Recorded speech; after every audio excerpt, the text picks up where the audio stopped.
Hello and welcome to Season 10, Episode 12 of the Data Governance Podcast. And in this episode, I'm going to be talking with the wonderful Helen Mannion about behavioural change. And this is such an important thing when it comes to data governance. We just cannot be successful if we do not achieve a mindset change, a culture change in our organization. If they don't start thinking about data as an asset and wanting to manage it as one, everything else we do is going to fall flat. So I am really looking forward to hearing some great advice from Helen. So let's dive on in. So welcome, Helen. Thank you. Thank you for having me. Really excited to be here. I've been really looking forward to having you on the podcast. Now, we've met a number of times at events over the years, and I heard Helen speak at an event late last year, and I was so impressed with what she had to say that I thought I absolutely had to have her on the podcast. So Helen's the founder of Prosper Leadership, and she's all about enabling leaders and teams and organizations to develop the capability to drive data transformations through finding their own value. And I think that resonates well, hopefully, with everybody listening to this podcast, because I'm always going on about making sure that we do data governance to deliver value, not just for the sake of it. So now, Helen, you've led global transformations at top brands like Specsavers, O2 and giffgaff. And I think, that's a huge achievement to be creating, high performing teams and aligning strategies with organizational goals. And I think because of all the great work you've done, you've been recognized by Data IQ as a top 100 data leader. And these days, so you're advising boards and execs on driving growth and impact. So, it's going to be a great conversation, I'm sure, because I think you just talk a lot of sense. And I think everybody listening will learn so much from this. So I'm going to kind of obviously put you on the spot and ask you some questions. And I'm going to start with one that I ask loads of people, because we all know that, well, perhaps not us, we think data is a great career choice, but perhaps our friends and relatives are not quite convinced and they don't really understand why. So I'm always interested to know, how long have you been working in data, but more importantly, how did you get into it? So I've been working in data my entire career, so 25 years. But I fell into data. It wasn't planned. If you'd asked me when I was a graduate what I was going to do, I think my most likely response would have been a teacher or an accountant. It was kind of like the careers that you sort of see and know about. And the only reason I really ended up in data was because a friend went to an interview and they got offered a job but decided it wasn't for them and said, do you want to, they're still looking for somebody, do you want to apply? And I'm very pleased because I love working in data. And it was a great, ended up being a great career choice and a brilliant first job where I was very lucky to have brilliant leaders who gave me really firm grounding. But it was total accident. I think that happens for most of us, but I think if you've got the right mindset, you suddenly realize that, data is such a valuable thing. And I think you've been in it a similar amount of time to me. And, perhaps we were amongst the early people to realize, and it's taken a long time for everybody else to catch up, but data finally seems to be something that people recognize as something valuable and hopefully exciting area to work in. So, obviously, most of your career, you've worked as a permanent employee of some very big organizations, but you've set up on your own now. So why have you gone independent? Being independent is something I've always wanted to do, and it's taken me a really long time to build up the courage to actually do it. But I suppose my thought process was I could go and lead another data transformation. But actually, part of the thing that I've really enjoyed in delivering those transformations for organizations has been developing the capability and the culture and the leadership and the strategy. And so it kind of made sense to help others, help more organizations and help others do that and be more of a support to help others succeed. And that a really core part of my business and my proposition is helping people deliver their data and AI objectives, but also simultaneously helping them grow. And Well, I'm really passionate about that. Yeah, and I think that's really important, and that's almost why I did my transition into doing data governance, because data data transformations take a long time. Data governance takes a long time. So if you're there doing it, you can only help one organization. If you can help multiple, you can actually make a lot of difference and help a lot more people. That's personally why I got much more into the training and coaching sides of it. So yeah, we all know that organizations constantly need to change and evolve. And I think, these days, I think nearly every person I talk to, their organization has a data and or an AI transformation.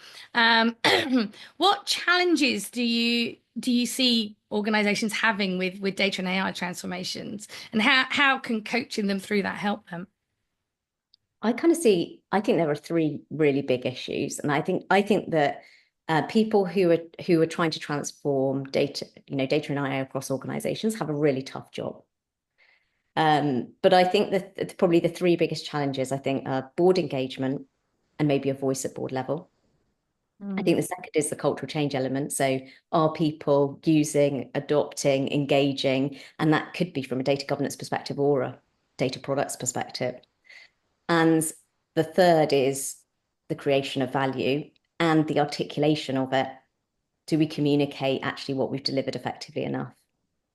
Oh, I think that is really key because I think I was doing a presentation early this morning to a data engineering community, and I was saying, we shouldn't be doing data governance for data governance's sake or best practice sake. It's all about doing something that's valuable, and it's the true of the transformations as well, isn't it? We shouldn't.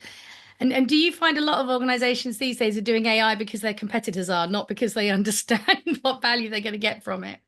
It's very true, isn't it? You sort of say, people say, well, we need to do AI. And then you say, why? But actually, there's not necessarily that grounding on really what's the value that's going to be driven from it. Hmm. Completely agree. And then I think the second part of your question was how coaching helps, how Mm. coaching could help. So I won't go through all three examples, but if you take maybe a board engagement as an example, I think it's data leaders have 10 to 20 minutes in that room to make a really big impact. If they don't make the impact that they want to within that 10 to 20 minutes, they then potentially have months. They can't necessarily progress and they have months where before they get maybe another opportunity to have that conversation again. So by having a coaching session to really refine that narrative and make it really clear and make sure it's really clear and compelling, build their confidence so they go into that room performing at their best and sharpen their delivery style.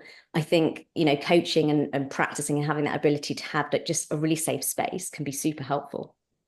Oh, I totally agree, and I would say with like data governance coaching, a lot of the time I'm helping people with the practicalities and advice on challenges they're facing, but I often also will coach the person that you say that's going to the exec that's going to ask for support, and I've got one client in particular who calls me his critical friend, and I keep going, well, that's not very nice. He goes, no, it's a huge compliment. Because he'll do something, and I'll go, sorry, who's the audience? Oh no, I wouldn't say it like that. Right point. But if you say it like that, they'll think you're criticizing them, and they'll get defensive. And yeah, so I think it's really key because I think this mindset shift, we've got to get people to understand that data is a valuable asset, is key. It's absolutely vital for success in everything, but it's a really hard thing to do.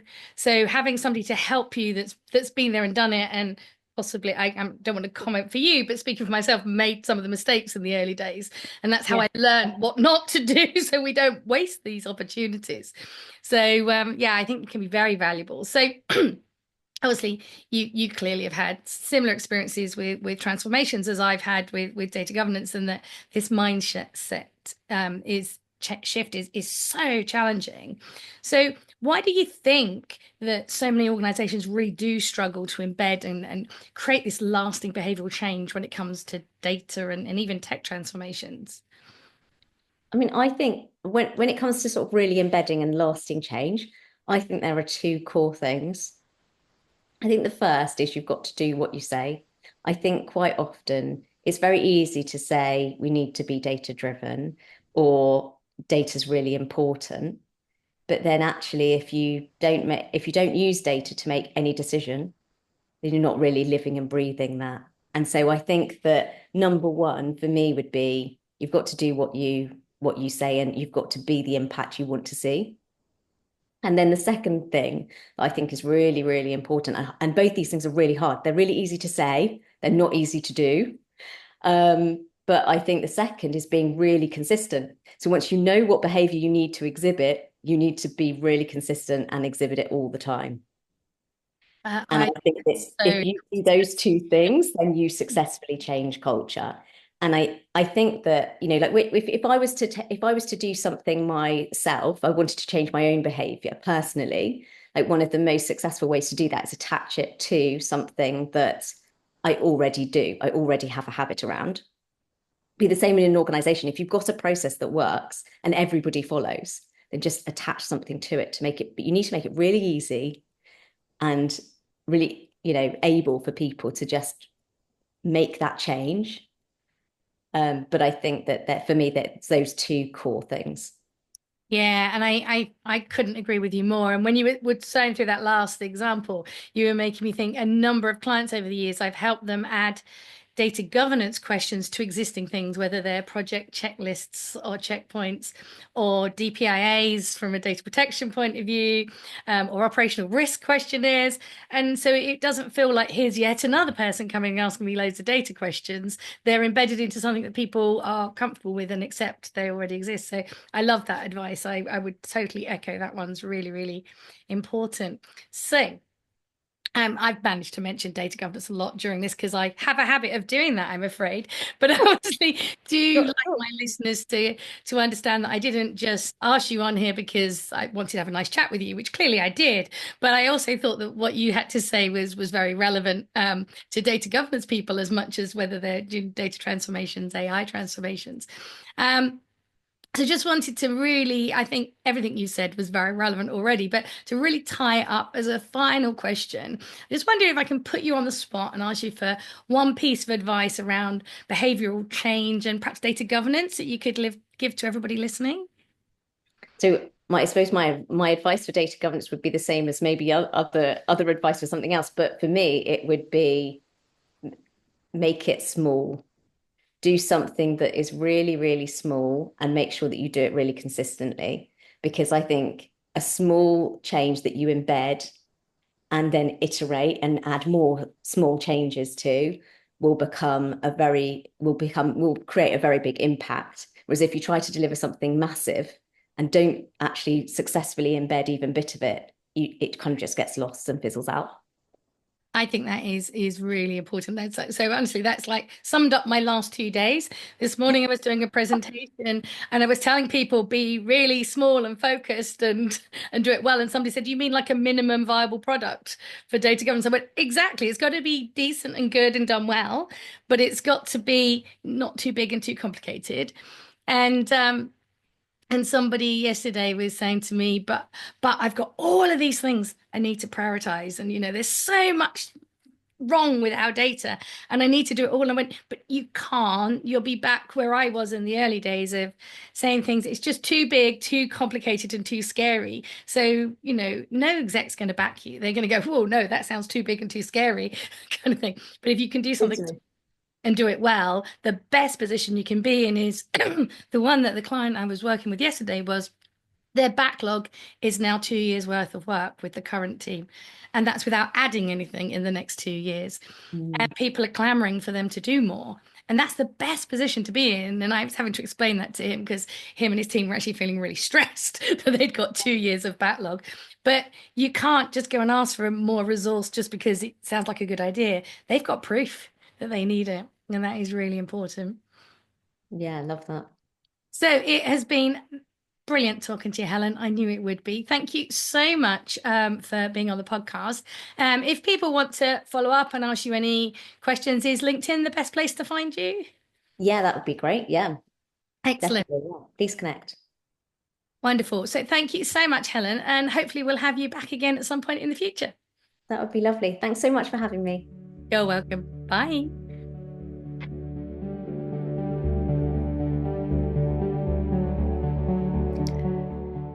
So I'm sure this is going to be another one of those episodes where you just need to go and re-listen to it and make some notes, because Helen is so great, isn't she? And she shared some fabulous advice. So please, take on board what she said and implement it, because it really will make a difference when it comes to being successful with data governance. So sadly, this was the final episode in season 10. I can't believe how quick it goes past. We are definitely coming back for season 11. We're going to have a short break because it really does take quite a lot of effort to create this podcast, but we will be back mid-June. So I hope you will join me then.